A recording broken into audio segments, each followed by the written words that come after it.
جو لوگ کمزور ذہن رکھتے ہیں ساری زندگی فیصلہ ہی نہیں ہوتا، کوئی ڈرتے رہتے ہیں، سہمے سہمے وقت گزارتے ہیں، اپنے آپ کو فکری یہ جو ایمان ہوتا ہے یہ بندے کو طاقتور کرتا ہے، بندہ مضبوط ہو جاتا ہے۔ مجھے بتائیے نا، جب ایمان پکا ہو کہ روزی دینے والا اللہ ہے تو پھر بندہ کسی مالدار آدمی کے پیچھے کبھی بھاگتا ہے، کبھی کسی بڑے آدمی سے ڈرتا ہے؟ جب اسے پتا ہو کہ عزت اور ذلت اللہ کے دست قدرت میں، پھر وہ سیاستیں، سازشیں یہ کام کرتا ہے۔ تو پہلے تو مضبوطی ایمان درکار ہمارے بچوں کے اندر، ہمارے مزاجوں کے اندر، جب تک وہ مضبوطی ایمان۔ حضرت مولا علی شیر خدا کرم اللہ تعالی وجہ الکریم ایک دفعہ بڑے علیل ہو گئے، کمزوری آ جاتی ہے، بندہ بیمار ہو جاتا ہے۔ تو ہمارے ہاں بیمار لوگ بعض اوقات ایسا جملہ بولتے ہیں جو کفر کے زمرے میں چلا جاتا ہے۔ آپ پریشان ضرور ہیں، تکلیف میں ضرور ہیں، لیکن آپ بات وہی کریں گے جو شریعت اجازت دیتی ہے۔ حضرت علی شیر خدا شدید علیل تھے، ایک صحابی تیمارداری کرنے گئے تو حضرت مولا علی کا چہرہ دیکھ کے پریشان ہو گئے، کہنے لگے آپ تو بڑے سخت علیل ہیں، اللہ خیر کرے، اللہ تعالیٰ آپ کو صحت دے۔ تو حضرت علی کہنے لگے تو فکر نہ کر، مجھے اس بیماری سے کچھ بھی نہیں ہوگا۔ نے کہا کیوں؟ فرمانے لگے مجھے نبی پاک علیہ السلام نے فرمایا تھا علی اس وقت دنیا سے جاؤ گے جب داڑھی خون سے رنگین ہو جائے گی،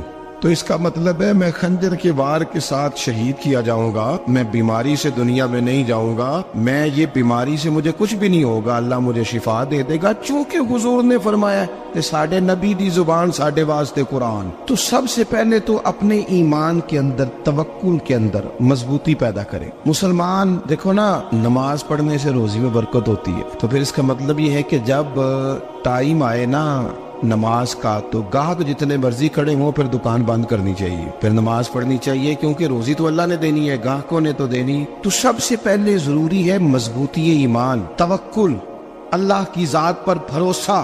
آپ کبھی میدان کربلا کا پورا نقشہ اپنے سامنے رکھیں نا، دو چیزیں ہیں، امام حسین کو نظر آ رہا ہے اب شہادت ہو جائے گی، اتنی بڑی فوج آئی ہے، خدا کی حکمت کے تقاضے سمجھ میں آ رہے ہیں، حالات کیا ہوں گے سمجھ آ رہی، پر ایک لمحے کے لیے بھی ان کا توکل کمزور نہیں ہوا۔ اپنے رب پر جو مضبوط بھروسہ ہے، سیدہ طیبہ طاہرہ حضرت فاطمہ الزہرا رضی اللہ تعالیٰ عنہا اونٹ کے بالوں کی بنی ہوئی چادر اوڑھ کر چکی پیس رہی تھی۔ یہاں بیویاں بڑا روتی ہیں، غریبی بڑی ہے، بڑی غریب بھی ہے، حالانکہ اب کون بندہ پیوند والے کپڑے پہنتا ہے جی؟ اب تو بڑی مشکل سے وہ لوگ ملتے ہیں جو جوتا ٹوٹ جائے تو گانٹھ کے پہنے، ورنہ تو نئے جوتے آ جاتے ہیں۔ حضرت سیدہ پاک اونٹ کے بالوں کی بنی ہوئی چادر اوڑھ کے چکی پیس رہی تھی۔ نبی پاک صلی اللہ علیہ وسلم نے دیکھا، آنکھوں میں آنسو ضرور آئے، پر محبوب نے فرمایا فاطمہ دنیا میں تھوڑی سی تکلیف برداشت کرو، قیامت کی ساری عزت اللہ آپ کو ہی عطا فرمائے گا۔ تو توکل کی مضبوطی، اللہ کی ذات پر بھروسہ، اپنے رب کریم کے ساتھ امیدوں کا وابستہ کرنا، اس سے مضبوطی آئے۔ دوسرا فرمایا وَعَمِلُوا الصَّالِحَاتِ، بہترین عمل کیا جائے زندگی میں، نیک اعمال کیے جائے، وقت ضائع نہ کیا جائے، ہر وقت کوئی نہ کوئی کام بندہ کرتا رہے۔ یہاں بہت سارے لوگ ہیں جن کو لوگ نیک کہنا شروع کر دیتے ہیں نا، وہ سمجھ لیتے ہیں شاید ہم سچی مچی نیک ہیں۔ لوگ جو کہتے ہیں حضرت صاحب قبلہ، پیر صاحب قبلہ، میں یہ طالب علموں کو، دوستوں کو، بلکہ اپنے آپ کو بھی کئی دفعہ کہتا رہتا ہوں، اپنے آپ کو سمجھاتا ہوں کہ یہ لوگ تجھے کہہ رہے ہیں حضرت صاحب، یہ تو رات کو تو اپنے آپ سے پوچھنا، اپنے رب سے پوچھ، کبھی موقع ملے تو اپنی گریبان میں جھانک، غور کر کے تیری کیفیت کیا ہے، تنہائی میں تیرا دل اللہ سے جڑتا ہے کہ نہیں، عبادت میں دل لگتا ہے کہ نہیں، خدا کا خوف دل میں رہتا ہے کہ نہیں، غریب کی محبت، عزیزوں قربت والوں کا احساس طبیعت میں موجود رہتا ہے کہ نہیں۔ ویسے تو میرا مطلب ہے، لوگ کہہ دیتے ہیں حاجی صاحب آپ بڑے سخی ہیں، تو اس سے تو نہیں نا بندے نے سخی ہونا، سخی تو تب ہونا ہے جب اللہ کی بارگاہ میں مقبول ہوگا۔ اعمال صالحہ، نیک کام، اور وہ کرتا رہے بندہ، کوئی بھی کام اسے نیکی کا مل جائے نا۔ دیکھنا اپنا معیار ہر انسان نے بنایا ہوتا ہے کامیابی کا۔ کچھ لوگوں کا خیال یہ ہوتا ہے کہ بچے میرے پڑھ گئے، اپنی اپنی جگہ پہ سیٹ ہو گئے، میں اب بڑے سکون میں ہوں۔ کچھ کی رائے یہ ہوتی ہے کہ میں نے سب بچے بچیوں کا بیاہ کر دیا ہے، گھر میرا بن گیا ہے، اب میں بڑے آرام میں ہوں، قرار میں ہوں، سکون میں ہوں۔ تو اپنی اپنی رائے ہوتی ہے، لیکن حقیقت وہ ہے، اصل وہ ہے جسے اللہ کے قرآن نے بیان کیا۔